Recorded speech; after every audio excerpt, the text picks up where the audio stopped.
Studio 61, powered by Vantage TV by Frontier.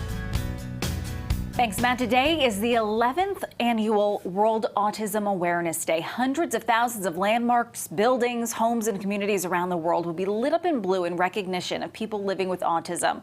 Joining us this morning are two people that have a loved one on the spectrum. We have Manuela Palmares and Linda Norris. So thank you, ladies, so much for being here and braving the snow to come see us all the way from Danbury. Tell us a little bit about this day, specifically the Light It Up Blue campaign.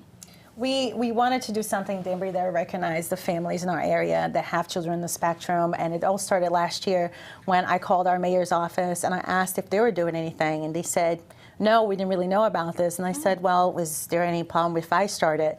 So we started it last year, and we had a gathering of about 15 families with children in the spectrum. About 50 people total showed up, and we sang some songs that we felt were emblematic to the autism spectrum journey that we're on. And we recognized some people in the community that do work with our children, and we lit up balloons. And it was a great time for families to come together.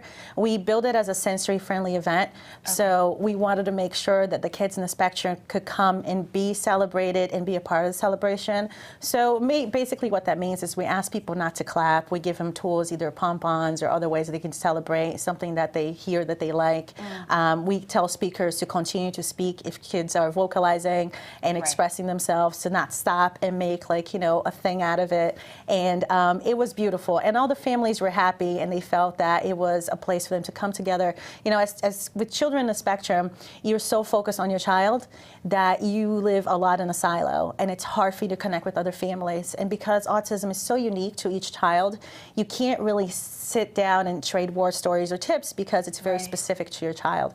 So they thought it was a beautiful way for them to come together and for the children to see other children in the spectrum, and just to be reminded that we're here and we are a part of this community, and we have so much to offer as a community as well with special needs. And it's happening again today. You're doing a similar event in Danbury. Snow or shine. Snow or shine, I love God it. knows the weather.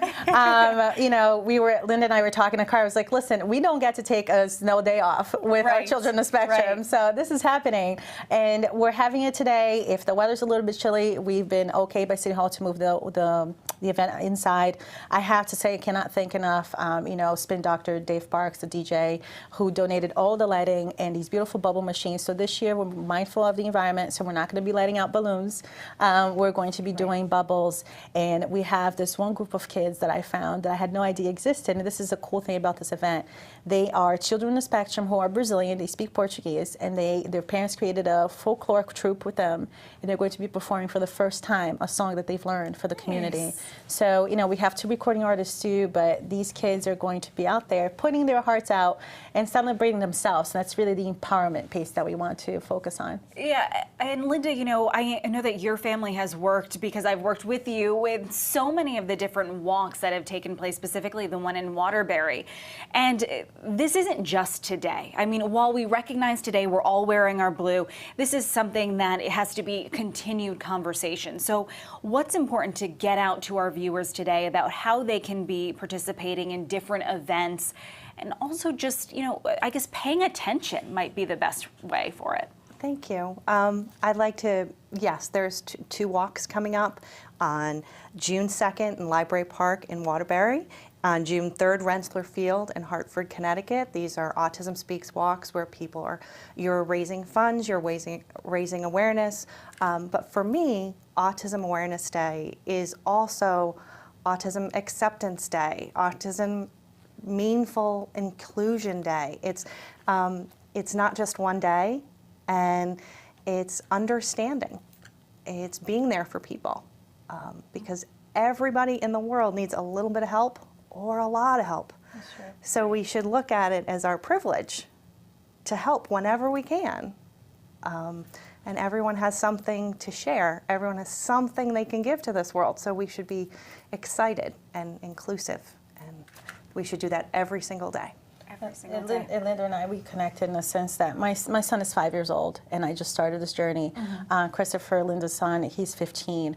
And we need to come together as a community and talk about what we're going through, motivate ourselves, but most importantly, parents out there, if you have any suspicion that your child may be in a spectrum, don't be afraid to look for a medical professional, to be diagnosed early. Early detection means you can get early intervention. It's changed our lives, and we can see in Chris's success that I see hope for my son and her son. So, and that's the beauty of coming together and just being open to whatever autism brings you.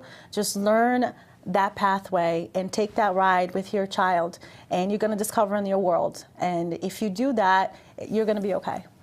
Ladies, thank you so much for making the drive and talking with us today. Our Hopefully pleasure. Thank getting you. that message out. We still have a lot more ahead for you on the Fox 61 Morning News, including this spring snow that just continues to fall in parts of the state. We'll check out where it's actually